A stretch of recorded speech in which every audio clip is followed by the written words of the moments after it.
ನಮ್ಮ ಹಿಂದೂ ಸಂಸ್ಕೃತಿಯಲ್ಲಿ ತುಳಸಿ ಗಿಡವನ್ನು ಬಹಳ ಭಕ್ತಿಯಿಂದ ಪೂಜಿಸ್ತೀವಿ.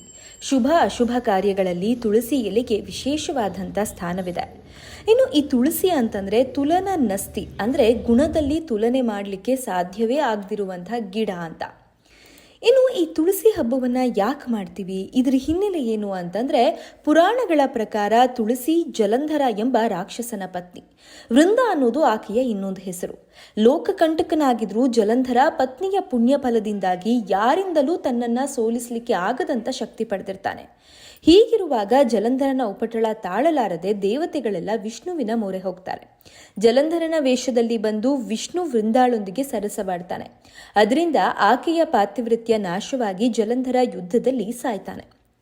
ಸತ್ಯಾರಿತ ವೃಂದ ವಿಷ್ಣುವನ್ನ ಶಪಿಸಿ ಆತ ಸಾಲಿಗ್ರಾಮವಾಗಲಿ ಅಂತ ಶಾಪ ನೀಡಿ ಚಿತೆಯೇರ್ತಾಳೆ. ಪತಿ ವಿಯೋಗದ ನಂತರ ಪತಿವ್ರತೆ ವೃಂದ ತುಳಸಿಯಾಗಿ ಜನ್ಮ ತಾಳ್ತಾಳೆ. ಪ್ರತಿ ಮಹಿಳೆಯು ತನ್ನ ಪತಿಯ ಆಯುಷ್ಯ ವೃದ್ಧಿಗೆ, ಪತಿಯ ಒಳಿತಿಗೆ ತುಳಸಿಯನ್ನ ಪೂಜಿಸುವ ರೂಢಿ ಇದೆ.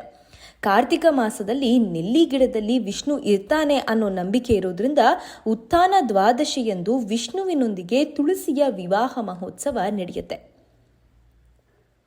ಇದೇ ಕಾರಣಕ್ಕೆ ತುಳಸಿ ಹಬ್ಬವನ್ನು ಕೂಡ ಆಚರಿಸಲಾಗುತ್ತೆ.